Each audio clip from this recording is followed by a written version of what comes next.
Daniel De Chirico stia mandando non poche imprecazioni. Sbaglia anche Oro Colato.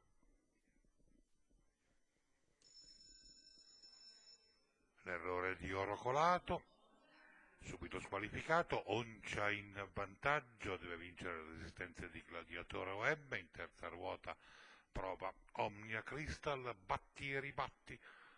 Oncia che desiste.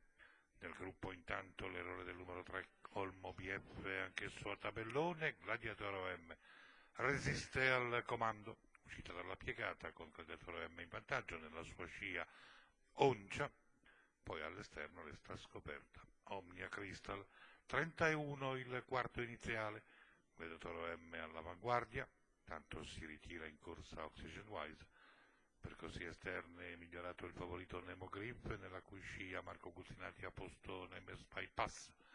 Attacco della seconda e penultima piegata, con in vantaggio sempre Gladiatore OM. Nella sua scia Oncia, sempre scoperta al largo Omnia Crystal che ha in schiena Nemo Grip.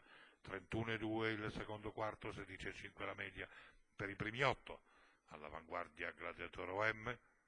Ora c'è la mossa al largo del favorito Nemo Grip, che in poche battute passa in seconda posizione. Completamento del giro in 1.16,9, cede Omnia Crystal. Migliora Nemes Bypass, che ha all'interno Orgoglio. Dal gruppo prova a venire in avanti anche Like Stars. Lungo l'arco della piegata, Gladiatore M in vantaggio, Nemo Grip al suo esterno. I due che si avvantaggiano in lotta, 30 netti per la terza frazione. In terza posizione all'esterno Nemes Bypass. Completamento della piegata, ingresso addirittura con Nemo Grip che insiste nell'attacco a Gladiatore OM.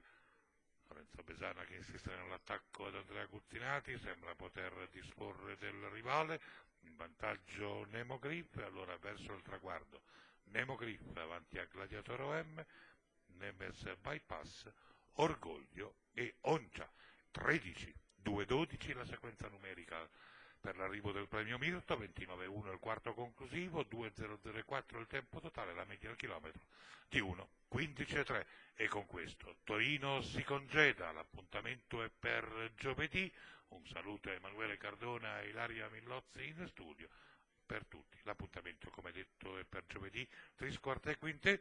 Buon proseguimento di serata